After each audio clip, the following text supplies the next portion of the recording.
It's a half-mile long driveway from the road to his house, and there's just simply no way to get down there. The vehicles would have been completely swamped by 15 to 20 feet of water. The water gets very deep in here, so much so that you can only see the tops of trees. And all you can see is Al here with the aerial, and he's had no communication as well. He's had no telephone, no way to communicate with the outside world other than yelling across to the neighbors who've been so good to communicate with him. They couldn't even bring him food because they don't have a boat. They're trying to get a boat out here right now, and we're told that in less than an hour a boat will be out here. They were going to use a pontoon boat earlier, but they had the same problem with the current. If they bring that boat out here, the pontoon boat is so light that it could simply be swept down Greens Bayou and put everyone at risk, including Al. So Al is sitting tight. He's got his lawn chair, and he's got the dogs to keep him company, and I have never seen anyone in a situation like this acting so calmly. We're live in Northeast Houston. I'm Brendan Keith. Brendan, what an amazing thing there. He slept all night on top of his house in that chair? That's right. He slept this whole time there, and again, he hasn't had much to do, I guess, except think about the things most important to him. And I think the fact he has his life is what's keeping him so calm right now. You know who may be able to help us is Robert or Lori. Robert or Lori, would you mind coming over here for a second? They may be able to provide a little bit more depth to this story in terms of exactly who we're dealing with. Here, take a step over here, Robert, and Lori as well. Tell us a little bit more. Al seems like an extraordinary character to be so calm. He is. He's an amazing guy. He's just a nice guy, calm. Everything pretty much in stride. Yeah. So what has he asked for? A cup of coffee. A cup of coffee and a boat. Now, seriously, all kidding aside, this is a serious circumstance. He hasn't eaten since Friday. He's a very strong 63-year-old man, but nonetheless, I don't think many of us can go much longer without food or water. You can't drink this bayou water. No, that's my main concern right now. He's been without food and water. Yeah. Right. We've been trying to get out here for 2 days and can't get out here. Right. The sound you're hearing above, by the way, is News Chopper 2 that is providing us Zoom cam pictures. Now, if you're asking why can't News Chopper 2 come down here and rescue Al, is because it's a very different kind of helicopter. The difference would be something like the difference between a speedboat and a cruise liner, because you're talking about a Bell 206 Jet Ranger 3 that's really, in terms of the amount of weight we have on it, only capable of carrying 2 or 3 people. But in addition to that, it has no winch system or system to be able to save people. It's simply not designed for that. The Coast Guard has those larger helicopters, the Dauphine, the Jayhawk that they've been operating in the area, and the Air National Guard, Army National Guard, I should say, has been running the Black Hawk, the UH-60 Black Hawk helicopters, which also have the winch system and have the capability to use a basket to save people. And it must be very frustrating for our pilot, Tara Shaw, to be up there and say, how can we help people? It's very difficult given the situation. Plus, in terms of trying to get down there, there's just no way to land to be able to get down there. But Al doesn't seem to be fazed by the fact he's surrounded by television cameras and still waiting on a rescue. Yeah. What do you think? I mean, is this typical Al? Yeah, pretty much. Calm, collect. Has it been, I mean, earlier I saw you guys, you were very frustrated because you were trying to get him help. You've been trying to get him help for a couple days now. Yeah, we've been trying to get out here for a couple days. We just couldn't do it. I called the emergency line, and they referred me to the county line. Well, I called it, and nobody answered. And then we was out here about 3 o'clock this... 3 or 4 this morning. 3 or 4 this morning, and we saw there was a National Guard truck out there, and I told them about it, but they didn't do anything either. They said the water was too high and the current was too bad. They wasn't even going to try. You guys have any questions in the studio? Yeah, with a ladder. Brendan, it looks like we're just talking, we see the ladder here. It looks like he cut a hole in the roof to get up on the roof there. Yeah, that's what it appears to be. Well, you guys know this building better than we do. That's a hole there on the top of the roof. It looks like he used a ladder to climb out. Yeah, looks like it. That's what it looks like it did. Right. You know, Al just doesn't seem to be very desperate. No, he's just a calm guy. Easy He might be asleep. I can't tell. Well, I'm sure he's tired. He's definitely hungry. We'll continue to follow this story and bring you more live reports in just a bit. We're live in Northeast Houston. I'm Brendan Keith. Okay. One of the things that I took from that early on when Brendan said, well, it's only about, 70, 80 yards or so. Why wouldn't you just swim? Well, the guy's 63 years old. Even if there was no current there, I don't know how many of us would be willing to get into the water and and swim in that kind of circumstance. But you can definitely see he's an island to himself. And it's certainly a patient man to wait and wait and wait up there with his dogs. Thank goodness he has his dogs. Yeah. And that always helps. The fact that he apparently cut that hole in the roof and climbed up that ladder, you know that he had to take those dogs up as well. So that indicates a man's best friend is staying with Amaral. Well, today. Al, we're with you too, and we'll see you on the downside where it's dry. You know, this is I think, the symbol of this storm in terms of perseverance. We've heard a lot of stories of perseverance, but take a look at Al Amaral, 63 years old, and in his 63 years, I bet you he's never spent 34 hours quite like this. Realized that sometime around midnight, he cut a hole in the roof, seeing the rising water. He used a ladder to not only get up there himself, but also to carry as many as 9 dogs that he has out here on the property up onto the roof with him. Apparently he had some time, at least, to be able to get a couple of chairs up there, but not time enough to be able to get things like food because the water was rising so quickly. Al tells us that the water was rising so rapidly that, in fact, it was above the eaves of the roof. And if it rose any higher, I mean, you can only imagine the horror being, you know, having your life depending on this roof. It's your lifeboat.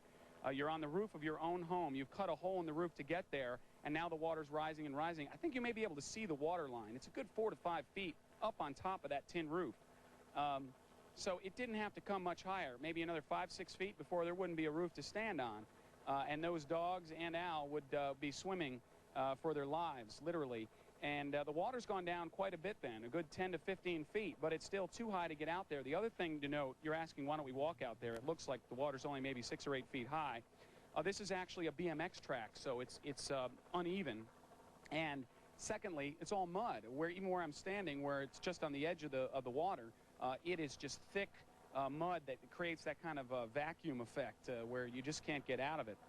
So trying to walk to him isn't impossible. Him trying to walk to shore isn't possible. As a former golf caddy, my distance estimation is a good 700 yards. It looks like about a driver and a 6-iron to get to him, and that'd be a good drive at that. Yet there's just no way he can get off of there. Like again, they tried to get the Army truck back there to get him out, but the Army truck simply wouldn't even try because the current was so strong on the side where you can get vehicles, the road side. I don't know if Tara Shaw and Steve Long up in News Chopper 2 can tilt the zoom cam up from the house and look up to the north and slightly to the west, and they can see on the east bank of the bayou where his driveway is. It's a good half mile from the house, and trying to get down there with a vehicle, especially considering the water when they were trying to do this morning was at least 20 feet high at one point.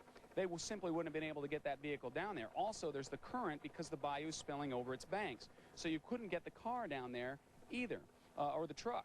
Then you got the issue of all these other rescues going on around town. We're in northeast Harris County, away from the balance of the rescues that were happening down at Wayside and down at some of the other roads like Mesa, Homestead, Tidwell, where all of that flooding was happening. Simply they had their hands full to try and get a hold of him. The other thing is he has no way to call even if 911 had been working. The phones are down. The electric lines are down. He has no way to communicate save yelling across the water. Now, we were yelling to him earlier, but we're not going to yell anymore because he won't be able to hear us over the news helicopter. Again, our helicopter's simply not equipped to effect this kind of rescue. Tara would have to try to put the skids of the helicopter down on that light tin roof just to try and get him, try not to hit the aerial and the trees next to him, and try not to hit Al. Simply, she would be putting 3 lives at risk in a vain attempt to save 1. Al is not in any danger in terms of dying at this point or being seriously injured so long as he stays there. But time is going to be running out soon. You have to imagine that dehydration has taken over. I don't care how old he is. 63 is actually fairly young these days, and he's a very strong man, runs a business out here, a motocross racetrack. And even at 32, I can tell you I don't want to be swimming across this bayou water. And the other thing is I don't think I could put up with 34 hours without water or food. Yeah, keep coming. You need to come around that corner. Keep coming. There's going to be a left corner. All right, yeah, when we come around that left corner... Al just threw the dog in the water. That's right. He's dog paddling, so he's fine. He's a dog. Look at him go. Yay. Yeah, I'm sorry for tying up a whole television station just to communicate with a helicopter. There we go. The dog made it to land. Yeah, we're trying to save a man here. So pardon us borrowing the television waves to communicate here. Okay, Tom, I think we see a hole straight ahead. Keep coming. Is that it? Possibly, yeah, straight ahead or keep coming around and then immediate right. Okay, he says keep coming around. He's taking immediate right. But if that space is big enough for you, it doesn't look, it's hard to see from up here. Right. It's looking like we'll be able to make it. Yeah, we're going to have to duck. But I think we're going to make it through here. Yes. Okay, yeah, we're through the other side here. We'll see if we can... Now, you didn't have anything to eat or anything? No, I don't need that. I'm a little overweight anyway.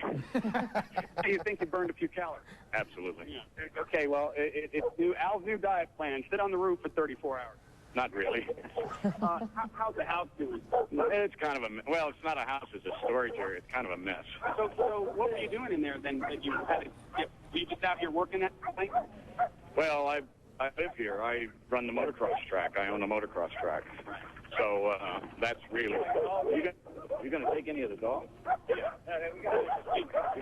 We got to take... if you guys want to talk for just a bit, we have to take care of some of the clerical matters of how we're going to pull this off. So talk amongst yourselves for a moment. No. I wouldn't leave the dogs. Anything to say to Chuck, your son? Happy birthday, Chuck. You don't want to say Dad's okay? Oh, he knows I'm okay. He's known me long enough to know I'm okay. There's some other friends. Lori and Robert want to say hi to you. I'll let you have this moment. Right now, you can probably see it. This is kind of the reuniting of friends. Robert and Lori live on the property in that Airstream trailer, and they're the ones who helped us get the boat over here.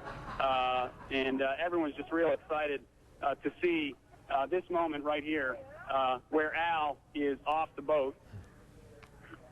And that was some trip. I'm going to hop off here too, and we'll let this moment play out. This is one of those moments the reporter says, "Shut up and listen." So I think we're just going to enjoy this moment of happiness. Really? Yeah. So you're saying that you're about the people in Houston? Sure. I mean, this was just an inconvenience for us. It's just a business. Their homes are the ones that really suffered. And their personal belongings and the keepsakes, that's the thing. How did you know the people in Houston were suffering so bad? Robert told me the town was completely flooded. So you've been actually communicating with Robert by yelling across the bayou? Yes. Yeah, since just before he called. I have an appointment over at 5 o'clock, and he said I can't get there because the town's completely flooded. So that's true. So that's how I knew. Is this one of those things, I mean, you seem like a fairly positive person anyhow, but is this one of those things that kind of puts life in perspective and says maybe those other things that were troubling me aren't as important? In a way, you just, you got your projects planned, and then all of a sudden somebody comes along and gives you a few extra. To the boat, and now here's an airboat's just shown up on the scene. They're obviously watching Channel 2, and now a Huey UH-1 helicopter shows up. Nobody knew you were up there except, Robert and Lori, and they were trying to get your help. As soon as we put it on television, we had literally hundreds of calls of people trying to come out here and rescue you. Well, there's a lot of other people that need the help, too. Maybe they could help them. Yeah. Well, so, if they gave you the option of, well, we're going to go and rescue a couple other people in other parts of the city, or we'll come rescue you, you would have stayed? Go take care of them. I'm fine. I just needed to get off sometime.